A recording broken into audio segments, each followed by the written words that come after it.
Já, velkomin að Rauða borðinu á þriðjudagskvöldi. Klukkan 8. Nú hérna var vanalega verið að sagði fréttir þessu tíma, en við erum með það í salti vegna þess að það er svona óvissa hvernig við fjármögnum framtíð samstöðurinnar. Ræðum það kannski seinna. En þeir eru hjá með fréttamennirnir hins vegar, Björn Þorláks og Sigurjón Magnús. Gott. Er allir að tala um handboltan? Já. Við höfum kannski að taka það fram að við erum að taka þetta upp hérna áður en að úrslit liggja fyrir í leik Slóveníu og Króatíu. Já. Sem skiptir alltaf öllu máli, þannig allt sem við segjum hér er eiginlega marklaust þegar þetta fyrir í Gæti orðið svoleiðis. Það er eiginlega næsta víst. En það er náttúrulega ekki marklaust. Við horfum á leikinn. Við getum talað um hann. Íslands og Sviss og erum svolítið vonsviknir allir, held ég. Já. Eftir frábæra leik á móti Svíum. Og þá náttúrulega gerðum við okkur háar vonir eins og þessi þjóðvallamynd gerir, sko, þegar henni stendur á. Já, mér finnst fallið á milli leikja óútskýranlegt og eiginlega er nú Vestas Snorri sjálfur hafið engin svör handa okkur þegar hann var spurður í sjónvarpinu áðan eftir leik hvernig þetta geti gerst. Hann sagðist bara ekki vita það. Mér finnst nú að þjálfarinn þurfi að vita það og þurfi að geta sagt eitthvað við okkur, sko. Það væri kokkur og ég myndi spyrja þig, steiki sem ég borðaði í gær, hún var brilljant, en þessi er bara vond. Hvað gerðist?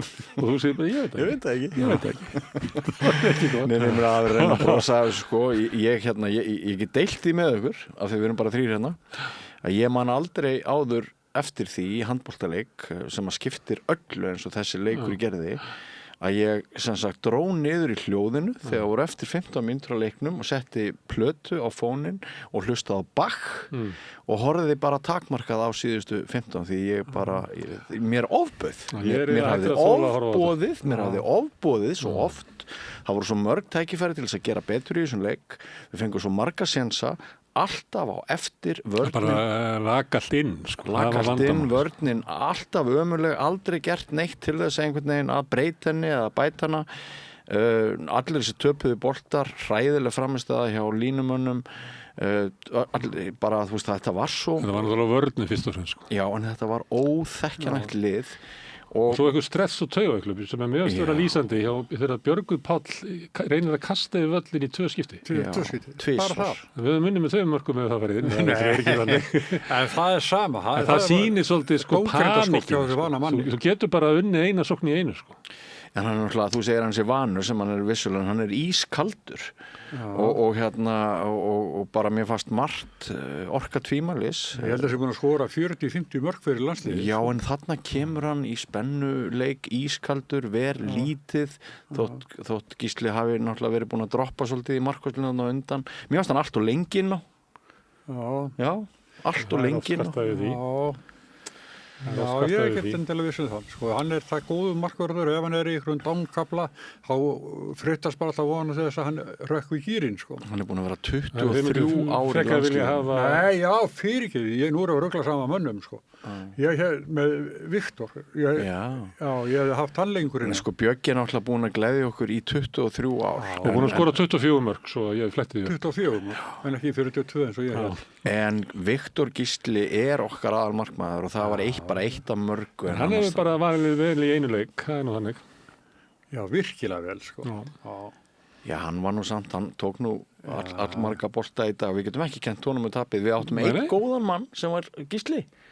Já, mér fannst samt sko, Gísli mér finnst hann alveg ótrúlega flottur og skemmtilegur handboltamaður og ábyggilega mjög erfiður fyrir anstæðingana, en mér fannst það á tímabili að hann mætti sitja 2-3 sóknir svona aðeins að pústa. Þetta er eina sókn, það sem ég tók eftir, ég var náttúrulega ekki að fylgjast alveg með. Nei, hann er sko búin að spila kannski 95% af sóknunum okkur í mótinu. Og þá standi ekki í vörninni, nema hann gerir það reyndastundum, að þá fannst mér bara smá þreytumerki og þegar orðin þreyttur þá kannski fer hugsunin líka, en svo er annað, hvernig sér hann sko leikinn, þessar löngu sendingar inn í hornin og þetta er alveg ótrúlegu maður. Já. Og ég ætla að taka aftur það sem ég sagði hann. Orri var líka flottur í horninu, raðaði inn mörkum og auðvitað voru þeir fleiri sem áttu svona... Vörnin var bara, ég skrifaði hann á Facebook sem maður á ekki verið að gera. Ég skrifaði að þetta var leiðilegt að segja að þá var íslenska vörnin eins og svissneskur ostur. Já, það er nú bara þannig. Herðu, en ég ætla hérna að segja ykkur eina, við vorum ekki jafntefli við Sviss. Já. 38-38. Frændur okkar Færeyingar, þeir gerðu líka jafntefli við Sviss. 28-28. Ég veit það ekki. Þeir eru svolítið, ég sárum hafa ekki komist lengra. Það hefur verið svolítið meiri barátt í þeim leik. Það náttúrulega er ekki eðlilegt að fá á sig 38 mörk í leik. Sko, tókuð eftir í hvað Svisslendingar eru hægir. Já. Ísland er akkurat með lið sem á að rústa svona hægu gönguboltaliði eins og Sviss. Það er ekki hægir, þeir voru réðust á Íslendið. Mér fannst þeir oft mjög hægir. Hvar voru hraðuplöpin? Jú, það voru þessi 2 boltar á Bjögga þar sem ætlaði að skora 1 og eitthvað slöðis. En það var líka kastað út í hornið, sko, þar sem maður átt að grípa með tánum og svona panik, sko. Sóknarboltinn var samt í góðu lagi, en það skoruðu við heilt yfir 38 mörk. En eins og segir. Spennustíð, ég held að það hafi verið óhátt, sko. Já, en af hverju var það svona hátt? Það bara gerist í hóp, sko. Íslenskum hópi. Já, það sem að þú ert að tala um að Viggo ætlar að gefa út í hornið á hættarnáttur, Óðinn. Þá er sendingin svo slæm. Fer í jörðina, þú veist, 1,5 metra frá honum, það er eiginlega vonlust að grípa það. Og lyftir sig ekkert, sko. Þú getur skorað svona. Það er góð leið til að skora. Ég veit ekki, sem er svona. Já, því að með spennustíð, það náttúrulega er sum lið, eins og sem hafa farið í gegnum svona unnið. Að það skapast innan liðsins svona hefð, hvernig átt að hafa góða sögu. Við lendum í mótbyr við yfirvörunum hana. Og þeir eru góða sögu eiginlega hvað allar aðstæði sem hún getur lent í handbolta. Við erum ekki þar. Við erum ennþá í þessu stíi að nú kemur það, sko. Nú bara gengur ekkert og allt í einu þá kemur svona vonleysi. Við áttum eiginlega besta handboltaleik sem ég sé íslensk handboltalið spila bara held ég á móti Svíþjóð. Við erum alveg stórkostlegu leikur og ég held að fari bara í sögubækurnar sem bara eitt merkilegasta sem hefur verið gert í íslenskri hópíþrótt. Það vantar leiðtoga í liðið líka á stundu sem þessari. Við veitum að Ómar þótt hans er frábær handboltamaður. Þá kannski er hann ekki með þessa áru að leiða hérna áfram. Maður spyr sig hvort Gísli ætti að taka við hlutverkinu eða hvernig það væri. Elliði segiru. Já, hann er svona eins og hafsendin í fótboltanum sem hefur mikla yfir sín og En mér fannst bara ég hefði fyrirgefið þeim að klúðra leiknum á morgun gegn Slóvenum út af þessu sturlaða spennustígi, en mér fannst bara í dag að það væri ekki ástæða til þess að vera með þetta spennustíg. Þú eins og þeir vannmáttu Svisslendinga. Svo mætir á völlin og það er alveg hissa því hitlið ætla líka að vinna. Og ég meina Svissararnir eru bara lítið svo á að þeir sem bara berjast fyrir lífi sínu og heiðri sínum og þeir spila bara sinn besta leik og Íslendingarnir eru bara eins og þeir finni aldrei sko þeir mæta svo sterku á móti sér að þeir finna aldrei leiðina á móti sér. Mér fannst bara leikur jöfnuð ekki fyrir en bara þegar það var mínútu eftir. Mér fannst bara leikur Svisslendingarna ekkert sérlega góður. Mér fannst þeir alltaf fara eins í gegnum varnirnar. Við vorum gjörsamlega úrræðalaus, það endurtekið efni mark eftir mark. Sko, menn hafa verið að hjóla í loga Geirsson í sjónvarpinu yfir því að hann sé of gagnrýninn á aðferðir þjálfarans. Við hljótum öll að taka svolítið undir þá röddans. Af hverju var ekki skipt varnarleik fyrr en að Einar Þorsteinn kemur þarna einn sem einhver hérið fremstur, já, flott hjá honum. Þegar voru 20 mínútur eftir að leiknum. Af hverju er ekki búið að gera eitthvað? Það skánaði vörnin. Við vorum í mjög vondum álum áður að hann kemur inn. Það hafði að vera komið 3 mörk undir. Hvar eru leikliðin? Við höfum séns á að vinna. Það er besti hluti leiksins ef hann er inn á. Hvar eru leikliðin? Það sem Logi er að segja og segir, held ég hafi verið bara einu sinni að tvisvar sem sagt, en liggur alltaf í þessu. Hann upplifir það að þjálfarinn, hann bara frjós í erfiðri aðstöðum og hann fari í panik og hann leiti til þess að treysta bara að hafa Ómar og Gísla inn í vonum að Magdeburg muni bara að vinna þetta. Og sömurinn sáu við það gerast líka í þessu leik. Að hann reytar í það. Og hann bara undir þessu álagi að þá er hann ekki nógu frjór og hann er ekki með góða hefð til þess að unnileiki eins og til dæmis Dagur og Alfreð hafa sem hafa endalaust lent í einhverju svona á svona stóru sviði og geta kannski breytt taktík í vörninni eða sókninni 3-4 sinnum í leik en það gagnrýnin frá Loga eiginlega Snorri hafið það ekki. Það bara þegar að eitthvað kemur og eitthvað ekki að ganga upp eins og hann er að gera, þá er hann of seinna að bregðast við og kannski velur ekki rétta kostin. Kosturum við Loga í þessu... Ég kann ekki að meta þetta, en ég er bara endur sig það sem Logi er að segja. Sko, kosturum við Loga í þessu það, hann hefur lent í þessu öllu saman. Hann hefur spilað með 97 landsleiki og tryggði okkur í úrslit í Ólympíu, þar sem hinn voru allir búin að gefast upp og hann fór bara inn á og byrja að skjóta og hann skaut okkur áfram sko. Hann er svona ólíkindatól, var það. En það kostur við hann, þegar hann er að gagnrýna að þá finnst mér alltaf skynsemi í því, en hann segir aldrei helvítis fíblið eða liðleskjan eða neitt, hann er aldrei orðuljótur, hann er snirtilegu maður. Hann er með svona ákvæmna gagnrýni, mér finnst þess að vera Óli Stef, hann er náttúrulega búin að bera á herðum sér sko 1000 leiki. Marga með landsliðinu að þessum 330 saman þegar hann var í félagsliðunum líka þegar hann var inn á þá var hann yfirleitt að bera liðið hann var maðurinn og þegar hann er að tala það hvað er svo erfitt að eiga við það eitthvað átt við það þegar kemur eitthvað svona hik í mannskapin allir verða sko hálfu sekúndubroti á eftir taktíkin var rétt en mennin voru bara ekki nógu ákveðnir og grimmir.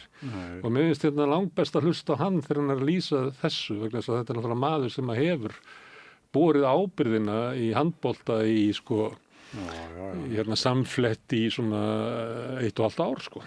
Svo náttúrulega sárt líka finnst mér, þótt ég hafi ekki hlustað á hljóðið, heldur og hafi bara verið með bakk í eyrunum í lokin en það var sárt að sjá okkur fá tækifæri til þess að taka stígin 2 sem við þurftum, ráðaleysi í sókn, aukakast 2 sekúndur eftir, áttu mögulega að vera 34 en allt í lagi, skiptir ekki öllu og aftur ráðaleysi og ekki góð ákveð. Þetta er ekki ráðaleysi, það var ákveðið að í staðin fyrir að kasta upp á skýrtuna sem allir reiknuðu með. Það var í sniður að kasta á Viggo og hann myndi ná skoti bara á fætinum. Úr þrengra horni, miklu þrengra horni, bara miklu þrengra horni. Planið var... Hann er oft gert alveg annað eins sko. Planið var kannski fínt sko, en það bara, þú færði ekki allt sem þú byggður sko. Það ætlum að nýta þess að 2-3 sekúndur svo eftir með þess út í hornið. Eins að við vorum við rændi að þessi leikur átti náttúrulega að fara þannig, við varum í ströggli allan leikinn, náðum að jafna þegar mínúta var eftir og náðum að klára það með á síðustu sókninni og björgum okkur fyrir horn. Sagan átti að vera svo, en hún var það ekki, endaði jafnvel. Og ég verða að viðurkenna að ég hélt það fram á síðustu sekúndu að við myndum einhver slempi lukka myndi skila okkur þessum 2 stigum en ég treysti mér samt ekki til þess að horfa á þetta alveg bara límt því að þetta náttúrulega ýfir upp öll þessi eins og þú veist að tala í gær öll þessi gömlu trámu og bara hvað var að gera? Ég er eiginlega alveg hættur að hafa hljóðið það hátt stilt að ég sé að hlusta á það sem lýsir ég er það bara svona undir þannig ég heyri svona vallahljóðið Ég verður ekki út bók hvernig lifir maður af leik ýmsar leiðir í sem Íslendingar nota til að lifa af leik ég held að við séum svona fúlir af því að sömuleyti var eyðilagt þetta er svo að lesa Reyfara svo kemur allir í ljós að maðurinn var ekkert myrtur það bara dó þú veist það voru svíkin enda þessari sögu sko. en ég vil meina að ég sé sár frekar en fúl og ég megum við ekki dæmi það megum við ekki dæmi það ekki er ég fúll út í neitt af þessum mönnum ekki geti ég gett betur og ég get það ekki heldur en ég er fyrst og fremst sár og ég er hugsi yfir því það er leiðilegt að innegnin hans Snorra síðan í fyrra dag að það hafi fallið aðeins þetta fjall á hana í dag það segir sér sárt, þú kennir ekkert leikmann á hópnum einum sá sem gat þetta á móti síum hann getur þetta líka móti einhverjum öðrum en það bara gerðist ekki núna. Það er náttúrulega margir bara að vera að horfa á leikin núna þegar við erum að senda þetta út. Ég er nefnilega ekkert sétið þeirra sko. Nei. En svo gerist alltaf náttúrulega eitthvað óvænt. Það er ekki líklegt að Ungverjarnir vinni Svía eða að Svisslendingar vinni Svía. Og það er ekki líklegt að Slóvenir vinni Króatíu eða Ungverjar vinni Króatíu. En ef þú takir þessa 4 leiki þá mun einn að fara óvænt. Og ég sá til dæmis hérna Spánverjana sem voru dottnir út úr keppni í gær. Þeir tóku svoleiðis og þeir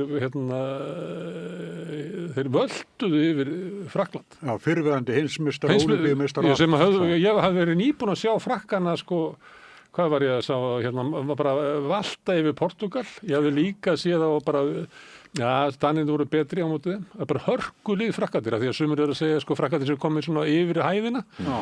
En þarna þessi slið sem búinn að hafa ekki séns eins og leiku 5. setið. Þeir mætin á völlin og valta yfir það. Og það, þú veist, svona hlutir geta gerst. Alveg rétt, handbolti svo mikil stuð og stemningsíþrótt að þetta ekki fótboltamót, sko. Þetta bara allt öðruvísi leikur. Þetta skemmtilegustu leikir að horfa á. Já. Ég meina, það einhver lið sem bara búin að, á leiðinni heim og fer bara að spila fyrir, hafa gaman að því. Þetta oftast sem að liðið sem að keppa einhverju vinnur á. En kannski fjórða eitthvað skipti það sko, svo hátt spennustig á þeim sem að telja sig sko, verða að vinna leikinn að þessi sem að hafa engu að tapa að þeir bara hlæja þeim sko. Já. En svo erum við sannlega með eina liðið þarna sem að leikmenni fá ekki krónu fyrir að spila þetta. Já, heldur þau myndu spila betur? Nei. En hérna þeir sem teljið að liðið okkar með að við framistöðu dags í dag geti unnið Slóveníu á morgun. Já, við getum unnið alla sko. Okay. Eftir daginn í dag. Það náðu að sofna í kvöld. Það náðu að sofna í kvöld. Heldur við sem búin að gleyma bara leiknum á móti Svíþjóð. Og það sé bara eitthvað sem aldrei mun endurtaka sig. Ég veit það ekki. Við sýndum að við getum bara unnið öll lið, við getum líka að tapa fyrir öllum.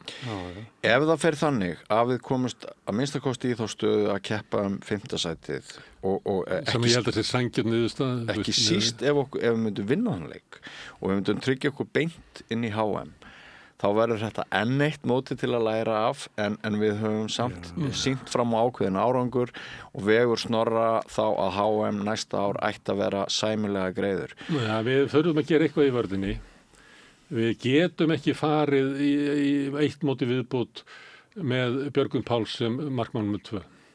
Það hlýtur þá bara þá bara getur ekki fundið eitthvað og búið honum íslenska ríkisborgararétt eða eitthvað. Það verður að gera eitthvað í þessu sko. Þú mætir ekki bara með einn markmann í mót. Við komum með hérna stóru stelpuna sem markinu hjá Val. Hún mjög góð og landsliðinu. Og sækjum það að konur fá að spila í karlaflokki. Tveggja metra kona? Ég held að þetta sé alveg hárrétt sem þú segir. Ég held eftir öll þessi ár, 23 ár í okkar þjónustu, stórkostlega afrek sem hann hefur unnið, að við sem ekki einu sinni kannski að gera honum neitt sérstakann greiða með því að draga hann áfram. Þetta snýst ekkert hann. Það bara vantar heila kynslóð af markmönnum. Ef við værum með betri markmann nummer 2 heldur en Bjöggi, þá væri Bjöggi samt í hópnum, þá værum við með 3 markmenn.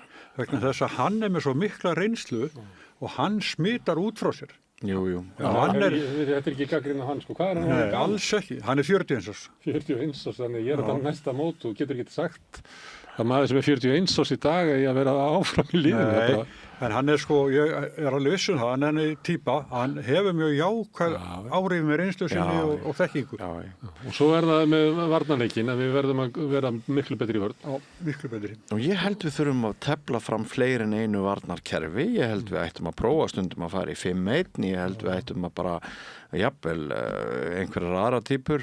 Þetta svolítið eins og hestur með hérna fyrir augun sko, sem að ganga þessa götu og þegar uppkoma óvænt atvik eins og í dag eða allt lekur þarna á sömu leið, þá verðum við einhver svör.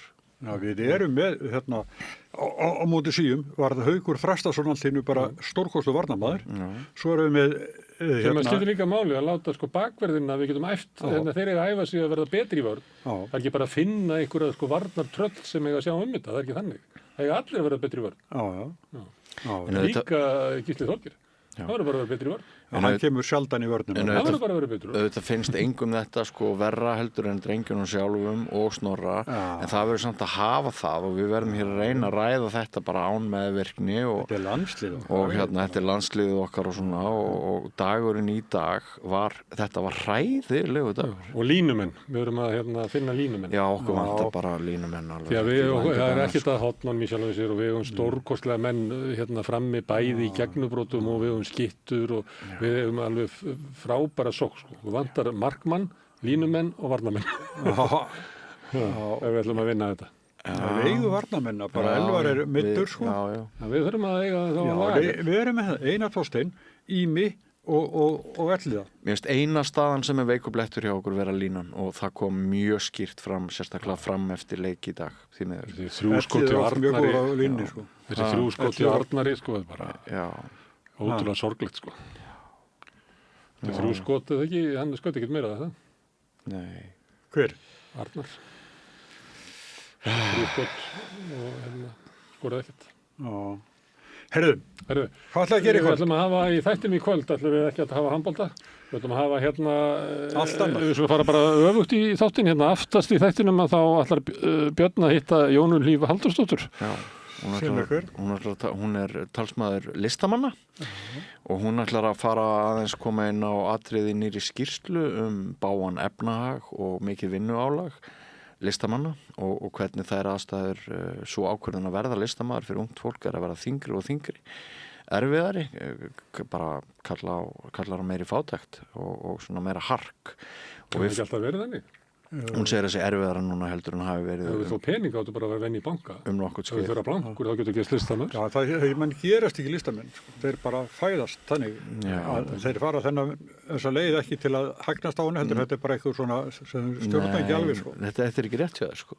Það er bara rosalega mörg ungmenni sem að taka mjög svona upplýsta ákvörðun það hvort þau hafa efni á því að brenna fyrir ástríðu sinni sem er listinn og ef efnahagsleg umhverfi er sæmilegt allavega þannig að þú vitir að þú þurfur ekki að svelta ef við verðum til dæmis alltaf að rífast lúsarlaun listamannalaun sem að hækka aldrei og ættu að hennar maður að vera 1,2 milljónir á mánuði ef þetta væri uppvært skilurðu.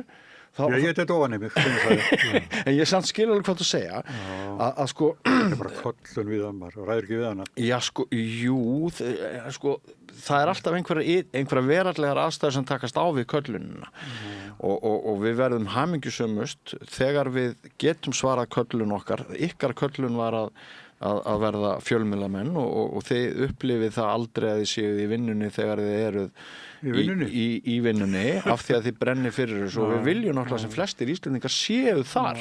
Við byrjum báður óvænt að vera blaðmenn, náttúrulega ekkert samtímis eða saman heldur þetta. Þið hittu á rétta fjöl. Ég var bara stýrimur og vertibátt. Jú, en þú hittir á rétta fjöl. Já.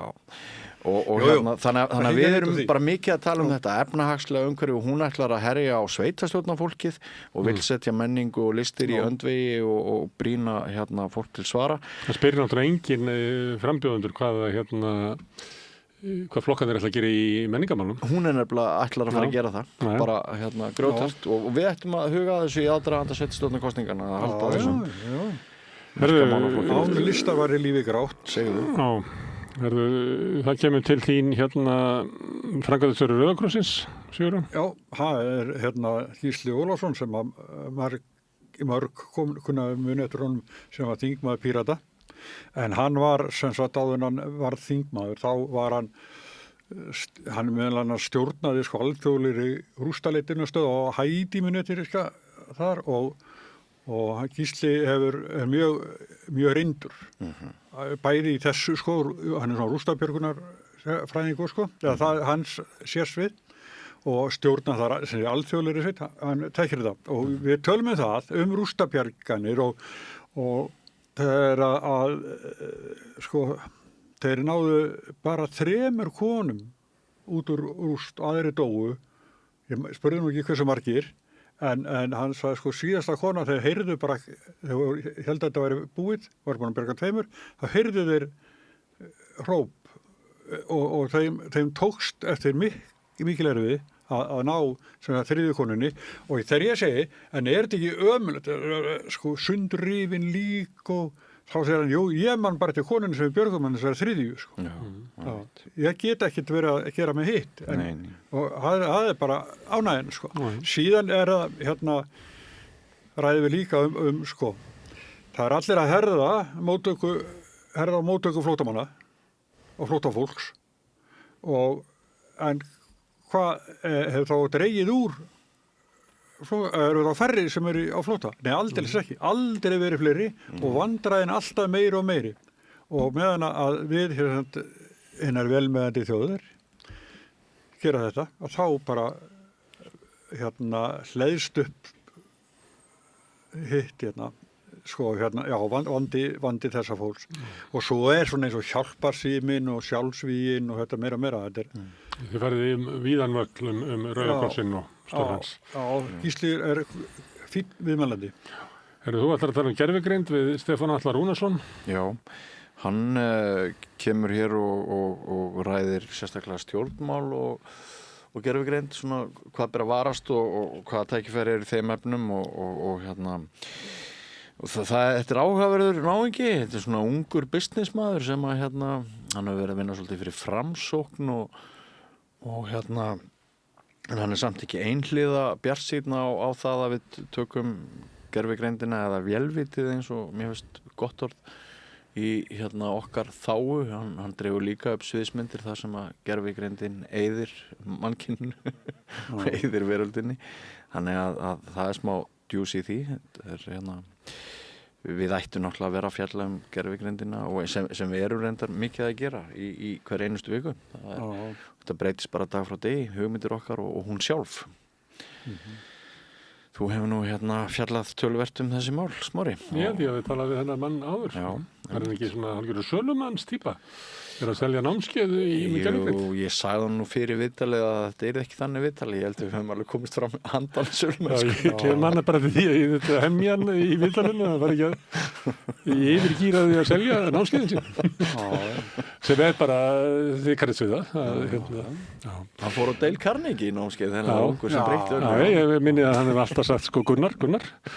Eins og þið gera svo því sem að fara á Dale Carnegie mínu, Björn, eins og ég sagði Björn.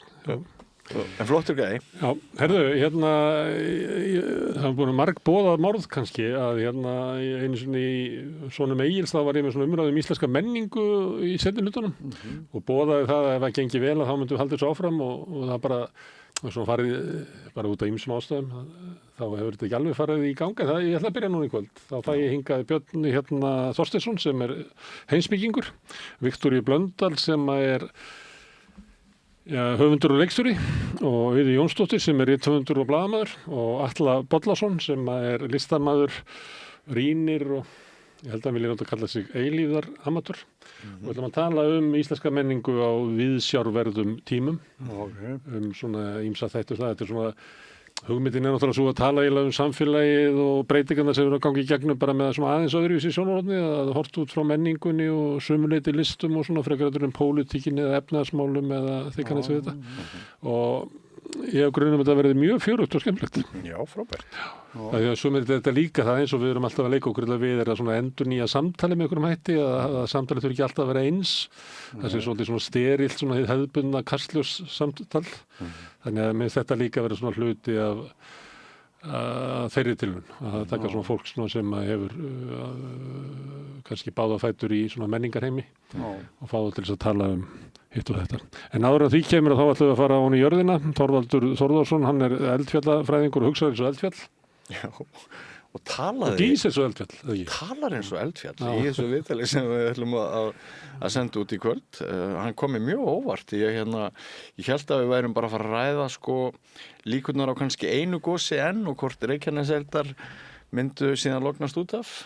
En þá greindi ég hjá honum svona tón ósættis, þar sem honum fannst að hann hefði orðið undir ásamt öðrum vísindamanni sem hann nafngreinir en hlustendur og áhorfendur verða bara að hlusta á viðtalið til þess að vita hvernig hann á þar við. Og hann vil meina það að gagnrýnum skoðunum á svona varúðarnálgun og tengist Grindavík og fleira að þeim röddum hafi bara verið hent öllum út af borðinu og svo hafi þetta þróast þannig að honum hafi ekki verið boðið að umræðu borðinu. Við erum að tala þetta gagnrýni á Veðurstofuna. Það sem eru meiri svona jarðeðlisfræðingar sem að ráða ríkjum. Já, og sem alltaf að mæla svona, dreifa mælum hér og þar. Já, og hann mjög snarpur og beittur í þessu viðtali. Og ég gæti trú að þetta væri eitt af þessum viðtölum sem ætti eftir að verða vitna til í fréttum og veikitölum verða athygli. Já, herðu, spennandi. Þetta sem við ætlum að bjóða upp á í kvöld, Björn og Sigurjón, kærar þakkir. En áður en við skellum á auglýsingu þá ætla ég að minna á að það sem að drífur samstöðun áfram er sá hluti áhorfenda sem hafa gerst áskrifendur. Það er þeir sem að gefa okkur afl til þess að halda samstöðun úti og vonandi í framtíðinni að byggja hann upp. Ef þú vilt slást í þann hóp þá getur þú farið inn á samstöðun.is, þar hnappur sem ástendur áskrift. Þar getur þú skráðið fyrir grunnáskriftinni sem er 2.750 krónur sem er mér að segja þessi hlægilegt verð með það efni sem við bjóðum upp á hérna. Þú mátt borga meira þú vilt og þeir sem að kjósi getur látið áskriftina renna sem félagsgjöld inn í Alþýðufélagið. Það er mitt Alþýðufélagið sem árekur samstöðuna. Við ætlum að skjóta inn smá auglýsingum og svo springur hér eldfjall eftir skamma stund. Ég heiti Kristinn Sigmundsson og styð samstöðina. Samstöðin er óháð sjónvarpsstöð sem fjallar þjóðfélagsmál á vandaðan og yfirvegaðan hátt. Ég skora á ykkur að styðja hana með því að gerast áskrifendur. Samstöðin er ómissandi. Ég heiti Vala Kristín og ég trú á samkennd, gleði, þakklæti, von, örlæti og frið. Jæja, krakkar, þetta er síðasti dagurum minn. Ég ætlaði nú aldrei að fara að vinna sem leiðbeinandi. Ég hef náttúrulega aldrei lært þetta, að kenna. Ég lærði nefnilega hagfræði. Hæ krakkar, ég er nýji kennarinn ykkar. Ég er búin með 5 ára kennaranám og ég hlakka til að vera með ykkur þangað til þið útskrifist. Fjárfestum í kennurum. Kennarasamband Íslands. Samstaða skilar árangri. BSRB, afl í þágu almennings. Öflug verkalýðshreyfing er lykillinn að öflugu samfélagi. Alþýðusamband Íslands, samstillt barátta í þágu launafólks í meira en heila öld. Samlokubrauð, maltbrauð, tékkneskt-brauð, súrdeigsbrauð, brauð ársins, Bernhöfts bakari, íslenskt handverk síðan 1834. Ódýr, huggulegur, skemmtilegur og öðruvísi fatamarkaður. Fatamarkaður Vorstjörnunnar, Bólholti 6, opið alla laugardaga og sunnudaga frá 1 til 4. Verið hjartalega velkomin. Ódýr og öflugur miðill 40.000 manns sjá eða heyra þætti samstöðvarinnar í hverri viku. Ef þú vilt auglýsa, sendu póst á samstöðin@samstöðin.is.